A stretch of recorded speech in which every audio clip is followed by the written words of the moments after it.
Morning friends, मैं मोहम्मद शाहनवाज आप सबका स्वागत करता हूं आज के इस डिस्कशन में। आज का हमारा टॉपिक ऑफ डिस्कशन है एनपीएस यानी कि नेशनल पेंशन स्कीम।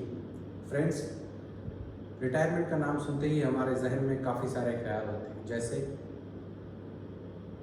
घूमना, आराम करना, दोस्तों के साथ वक्त बिताना, थिंग्स लाइक दैट। लेकिन ये सब करने के लिए सबसे ज़रूरी है कि हमारे पास काफ़ी सारा बैंक बैलेंस हो।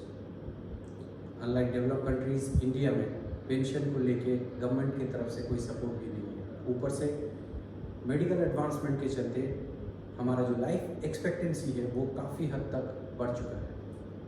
ऐसे परिस्थिति में हमारे लिए ज़रूरी है कि हम हमारा रिटायरमेंट बेहतर तरीके से प्लान करें। तो आइए आज हमारे डिस्कशन के दौरान हम ये देखेंगे कि कैसे एनपीएस के ज़रिए हम हमारे रिटायरमेंट को बेहतर तरीके से प्लान करें। तो फ्रेंड्स, एनपीएस मतलब नेशनल पेंशन स्कीम, ये एक पीएफआरडीए द्वारा रेगुलेटेड स्कीम है, एक वॉलंटरी रिटायरमेंट स्कीम है जिसे गवर्नमेंट ऑफ इंडिया ने 2004 में केवल गवर्नमेंट एम्प्लॉयज़ के लिए लॉन्च किया था, लेकिन फिर 2009 में इसे तमाम हिंदुस्तानियों के लिए मुहैया कराया गया। कोई भी 18 से 65 वर्गीय पुरुष या महिला इस स्कीम को कर सकते हैं। Now coming to the next point, that is how to open an NPS account. तो इसके दो तरीके हैं, ऑनलाइन और ऑफलाइन। ऑनलाइन अकाउंट खोलने के लिए हमें विजिट करना है www.enps.nsdl.com। यहाँ जाके हमें अपने आप को रजिस्टर करना है। ऐसा करने से वहाँ पे हमारा एक ब्रांच जनरेट होता है, उसके ज़रिए हम हमारे अकाउंट को ऑपरेट कर सकते हैं। ऑनलाइन अकाउंट खोलने के लिए 3 चीज़ें ज़रूरी है। पहला, आधार और मोबाइल लिंक्ड होना चाहिए। दूसरा, आपके सिग्नेचर का स्कैन्ड इमेज होना चाहिए। और तीसरा, आपका इंटरनेट बैंकिंग होना चाहिए, तभी आप ऑनलाइन अकाउंट खोल सकते हैं। Now coming to the offline part. Offline account खोलने के लिए आपको पीओपी विजिट करना पड़ता है। POP means point of presence, जो कि एक अप्रूव्ड बैंक भी हो सकता है। ऐसा करने के लिए हमें पीओपी विजिट करना है, वहाँ से हमें सब्सक्राइबर फॉर्म कलेक्ट करना है, उसे फिलअप करना है और केवाईसी के साथ उसे जमा करना होता है।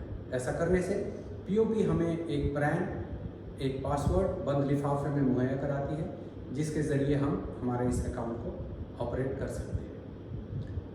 यहाँ पे वन टाइम रजिस्ट्रेशन फीस एक लगता है 125 रुपये का। एक इम्पॉर्टेंट सवाल यहाँ पे ये आता है कि हमें कैसा पता होगा कि पॉइंट ऑफ प्रेजेंस हमारे लोकेशन में कहाँ है। इसका भी एक तरीका है। तरीका ये है कि आप www.npscra.nsdl.co.in विजिट करें। यहाँ पे होम पेज में आपको मिलेगा find your nearest POP service provider, उस पर क्लिक करिए। आपको अपना स्टेट और लोकेशन डालना है। ऐसा करने से आपको वहाँ पे पूरा लिस्ट, आपके लोकेशन में जितने पीओपी है वो लिस्ट मिल जाएगा। अकॉर्डिंगली आप अपना पीओपी विजिट कर सकते हैं। तो यहाँ ऐसे जो ऑनलाइन ऑफलाइन हमने अकाउंट खोला, अकाउंट 2 तरह के होते हैं, tyre 1 account and tyre 2 account. Tyre 1 account आपको दिख रहा होगा कि पेंशन अकाउंट है। टायर 2 सेविंग्स कम इन्वेस्टमेंट अकाउंट। टायर 1 अकाउंट में आपको टैक्स बेनिफिट मिलता है। इन केस ऑफ टायर 2 आपको कोई भी टैक्स बेनिफिट नहीं मिलता। टायर 1 में लॉक इन अप्लाई होता है, in case of tier 2 no lock in applies. Tier 1 account खोलने के लिए आपको सालाना 500 से 1000 रुपये का निवेश करना पड़ता है, but in case of tier 2 250 रुपया पर एनम आपको निवेश करना पड़ता है। टायर 1 जो है वो एक आपका प्राइमरी अकाउंट है, टायर 2 सेकेंडरी अकाउंट है। ये प्राइमरी अकाउंट अगर आपने नहीं खोला है तो आप टायर 2 अकाउंट नहीं खोल सकते। Now coming to the next point, that is who manages this fund। ये फंड कौन मैनेज करता है? तो currently there are 8 pension fund managers approved by government and they are SBI, UTI, LIC, HDFC, Birla, iPru, Kotak and Reliance। ये 8 pension fund managers आज के date में हमारे पास अवेलेबल है। Coming to the next point, that is where does your money gets invested. हमने account खोला तो हमने जो पैसा निवेश किया वो पैसा कहाँ इन्वेस्टमेंट होता है या कहाँ इन्वेस्ट होता है। तो 4 जगह है जहां हमारा पैसा इन्वेस्ट होता है। Number 1 government bonds, number 2 corporate bonds, number 3 equity and number 4 alternative investment. ये चारों एसेट क्लास का अगर हम लोग रिस्क क्लासिफिकेशन करें तो वो ऐसा आता है। गवर्नमेंट बॉन्ड्स का रिस्क कैटेगरी लो है, कॉर्पोरेट बॉन्ड्स का रिस्क कैटेगरी मॉडरेट है, इक्विटी का रिस्क कैटेगरी हाई है और ऑल्टरनेटिव इन्वेस्टमेंट का रिस्क कैटेगरी वेरी हाई है। तो ये चारों जगह है जहां पे हमारा पैसा निवेश होता है। Now coming to the next point, that is what are the ways to decide asset allocation. किस एसेट क्लास में कितना परसेंटेज इन्वेस्ट होगा, इसका 2 तरीका है, active choice, auto choice. Active choice क्या है? Percentage of investment in 4 different asset class depends on the investor, whereas in case of auto choice, percentage of investment in 4 different asset class depends on the age of the investor. That is, lower the age, higher the equity exposure, and higher the age, lower the equity exposure. Auto choice में हमारे पास 3 option होते हैं, आपको दिख रहा होगा, aggressive, moderate and conservative life cycle fund. Aggressive, moderate and conservative life cycle fund. Aggressive life cycle fund में क्या होता है?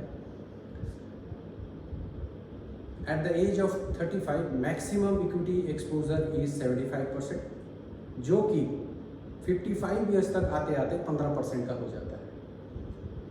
In case of moderate life cycle fund, at the age of 35 maximum equity exposure can be 50%, जो कि 55 years तक आते आते 10% का हो जाता है। And in case of conservative life cycle fund, in case of conservative life cycle fund, percentage of equity exposure at the age of 35 can be 25%, जो कि 55 ईयर्स तक आते आते 5% का हो जाता है। Now coming to the next point, that is how and when can you withdraw your money। कब और कैसे हम हमारा निवेश किया हुआ पैसा निकाल सकते हैं। Generally withdrawal is allowed after 60 years. 60 साल के बाद हमारा नॉर्मली विड्रॉल अलाउ किया जाता है। कैसे या कितना हम अलाउ करते हैं? जो भी 60 साल में आपका कॉर्पस बना है, फंड वैल्यू बना है, वहां से 60% आप कम्यूट कर सकते हो टैक्स फ्री। रेस्ट 40% से आपको एन्युटी लेना पड़ता है। रेस्ट 40% से आपको एन्युटी परचेज करना पड़ता है। Now even though lock in applies till 60 साल तक लॉक इन अप्लाई होता है, लेकिन उससे पहले भी अगर आपको पैसा चाहिए, आप पार्शियली पैसा विड्रॉ कर सकते हो। कब? 3 साल बाद। 3 साल बाद पूरे टर्म के दौरान आप 3 बारी पैसा पार्शियली विड्रॉ कर सकते हो। 3 साल बाद कर सकते हो, 3 बार कर सकते हो। 3 कारण के वजह से कर सकते हो। वो कारण कौन कौन से हैं? बीमारी का इलाज करने के लिए, बच्चे का हायर एजुकेशन के लिए, और तीसरा बिल्डिंग और बाइंग अ हाउस। ये तीनों कारण से आप पैसा पार्शियली विड्रॉ कर सकते हो। अब ये जो हम पैसा विड्रॉ कर रहे हैं 3 बार, एक विड्रॉल के बीच में कम से कम 5 साल का गैप होना चाहिए। फॉर एग्जाम्पल, मान लीजिए मेरा उम्र 40 साल है, मैंने इसमें 6 साल तक निवेश किया। निवेश करने के बाद 6ठे साल में मैंने बोला मुझे पैसा निकालना है, इलनेस के चलते मैंने पैसा निकाला। अब ये पहला जो मैंने पार्शियली विड्रॉल किया, सेकेंड पार्शियल विड्रॉल कब कर सकता हूँ? 5 साल बाद, मतलब 11वें साल में मैं पार्शियली विड्रॉल कर सकता हूँ। गैप 5 साल का होना चाहिए। यहाँ पे एक ही एक्सेप्शन है, अगर आपको पैसे बीमारी का इलाज करने के लिए लेना है तो वो 5 साल का गैप ज़रूरी नहीं है। 6ठे साल में आपने पैसा निकाला, आप चाहे तो 2 साल 3 साल बाद फिर से पैसा निकाल सकते हो, अगर बीमारी का इलाज कराने के लिए आपको पैसा निकालना है तो। अब यहाँ पे एक सवाल आता है कि आप कितना पैसा निकाल सकते हो। तो आप अपने कंट्रीब्यूशन का, आपने जो भी कंट्रीब्यूशन किया है उस डेट तक, उस कंट्रीब्यूशन का आप 25% तक पैसा निकाल सकते हो ना। फॉर एग्जांपल, आपने 6 साल 1-1 लाख करके प्रीमियम दिया, 6 लाख दिया। 6ठे साल में आपका कॉर्पस 8 लाख का हो चुका है, अब आपको पैसे निकालना है। तो आप इस 8 लाख का नहीं, 6 लाख का 25% मतलब 1.5 लाख आप निकाल सकते हैं। Coming to the next point, that is closure of NPS before retirement. एक तो हमने देखा 60 में हम विड्रॉ जनरली नॉर्मली अलाउ किया जाता है, एक हमने देखा 60 से पहले पार्शियली विड्रॉ कर सकते हैं। यहाँ पे बोल रहा है closure of NPS before retirement, 60 साल से पहले अगर आप अकाउंट बंद करना चाहते हो तो क्या, इन दैट केस क्या है, 20% commutation, rest 80% to be used for annuity purchase. आप 20% कम्यूट कर सकते हो उस डेट तक जिस डेट में आप क्लोज कर रहे हो अकाउंट, उस डेट में आपका जो भी कॉर्पस होगा, जो भी फंड वैल्यू होगा, उसका 20% आप विड्रॉ कर सकते हो, रेस्ट 80% से आपको एन्युटी परचेज करना है। एक और पॉइंट यहां पे है, 100% tax free withdrawal of corpus, 100% tax free withdrawal of corpus if commuted corpus is less than 2 lakhs। अगर 60 साल की उम्र में देखा गया कि आपका कॉर्पस जो है, आपका फंड वैल्यू है, वो 2 लाख से नीचे है, तो आप 100% विड्रॉ कर सकते हो, tax free withdraw. Coming to the next point, that is the tax aspect of NPS. यहाँ पे हमें टोटल 2 लाख का टैक्स बेनिफिट मिलता है, 80C के तहत 1.5 लाख का टैक्स मिलता है, और 80CCD के तहत और 50,000 का टैक्स बेनिफिट मिलता है। NPS is treated as triple E, NPS को ट्रिपल ई का दर्जा मिला हुआ है। ट्रिपल ई मतलब एग्जेम्प्ट एग्जेम्प्ट एग्जेम्प्ट।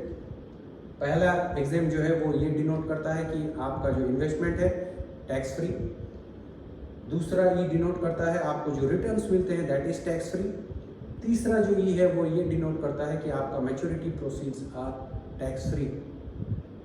तो फ्रेंड्स, आज का हमारा ये जो डिस्कशन था एनपीएस को लेके वो यहीं तक सीमित है। एक नए टॉपिक के साथ जल्द ही मिलेंगे, तब तक के लिए इजाज़त दीजिए। Thank you.